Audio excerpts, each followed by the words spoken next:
누구에게나 일생 중 3번의 기회가 찾아온다고 한다.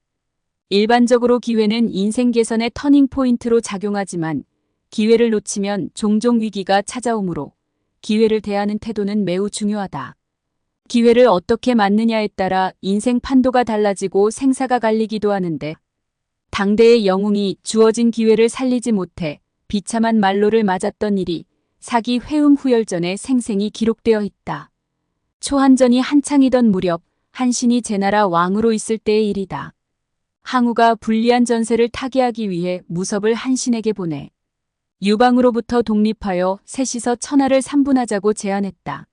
무섭이 돌아간 후 한신의 책사인 괴통이 한신에게 독립할 것을 권하며 천여불치 반수기구 시지불행 반수기양이라는 말을 했다.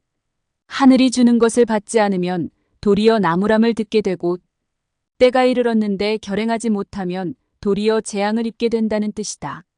괴통은 한신에게 공을 세우기는 어려우나 무너지기는 쉬운 것이고 시기 또한 얻기는 어려우나 잃기는 쉽다고 하면서 한신이 유방의 편에 서면 유방이 승리하고 항우의 편에 서면 항우가 승리할 것이라 했다. 그러면서 한신이 어느 편에도 서지 않으면 천하는 안정되고 백성은 편안하게 될 것이라면서 독립할 것을 거듭 촉구했다. 그러나 한신은 유방의 은혜를 저버릴 수 없다는 이유를 들어 괴통의 진언을 물리쳤고 괴통은 자신의 계책이 묵살되자 위험을 예감하고 한신을 떠나 은신했다. 그 후 해야 전투에서 한신의 30만 대군의 도움을 받아 항우를 꺾고 천하의 주인이 된 유방은 한신을 모반제로 체포하여 장안으로 압송하고 신분도 왕에서 회음후로 격하했다. 좌절과 분노 속에 살아가던 한신은 반란에 가담했다는 죄명으로 체포되었고 모반죄로 죽어가면서 괴통의 계책에 따르지 않은 것을 뼈저리게 후회했다. 기회는 다양한 모습으로 나타나므로 기회가 떠난 다음에야 뒤늦게 그것이 기회였음을 깨닫는 경우가 많다. 기회를 알아보는 능력이 부족하면 기회가 찾아와도 그것이 기회인지 모른다는 말이다. 조선 초 두 부류의 정치 집단이 유사한 기회를 앞에 두고 전혀 다른 대처를 하여 상반된 결과를 초래한 사건이 몇 년을 사이에 두고 연이어 발생했다. 계유정난과 단종복위운동이 그것이다. 결과적으로 계유정난은 성공했고 단종복위운동은 실패했는데 양자와 관련하여 기회가 어떻게 주어졌고 양자의 주체 세력이 비슷한 기회를 앞에 두고 어떻게 대처했는지를 살펴보면 왜 정반대의 결과가 나타났는지 알 수 있다. 계유정난은 수양대군이 영의정 황보인과 좌의정 김종서 등을 살해하고 권력을 장악한 궁중 쿠데타였다. 형인 문종이 사망하면서 왕위 찬탈을 준비해 오던 수양대군은 1453년 10월 10일 거사를 앞두고 자신이 길러온 무사들을 급히 소집한 후 거병의 당위성을 설명하는 와중에 무사 몇 명이 영모죄로 처벌될까 두려워 대열에서 이탈하였다.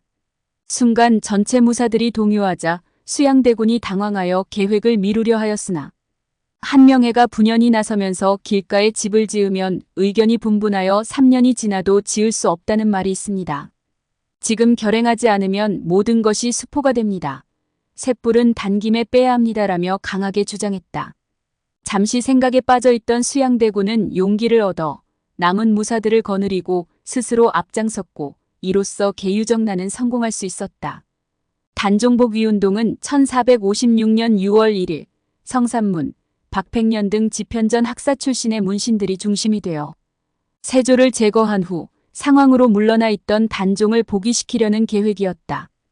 거사 계획은 세조가 명나라 사신에게 연회를 베푸는 장소에서 벼룬검을 맡은 성승과 유흥부가 세조와 세자를 비롯한 계유정난 주역들을 제거하는 것이었는데 공교롭게도 한명회의 진언에 따라 세조가 돌연 벼룬검을 폐지한 데다 세자마저 병을 이유로 연회장에 불참하면서 계획에 차질이 생겼다.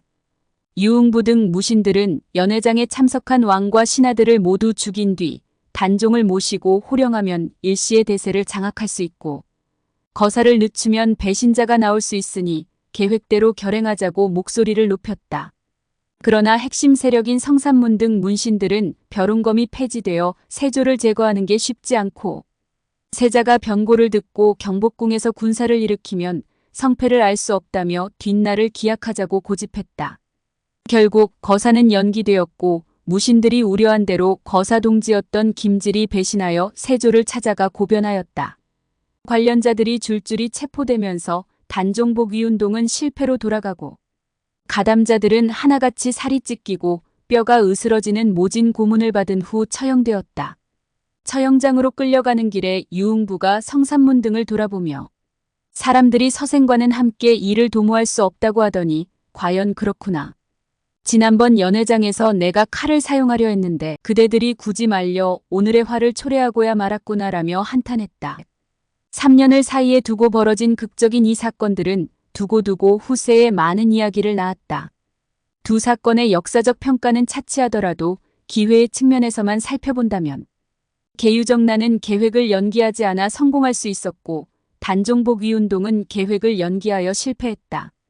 이 두 사례만 놓고 보더라도 기회는 과감한 사람을 편애하며 우유부단한 사람을 멀리한다는 것을 짐작하게 한다.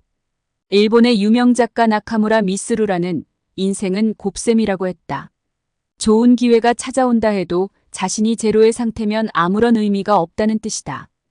기회는 예고 없이 찾아오고 더구나 좋은 기회는 거듭 오지 않는다. 기회는 자신을 맞을 대비가 충분하지 않은 사람에게는 찾아가지 않으며 자신을 홀대하는 사람에게는 오히려 위기를 준다.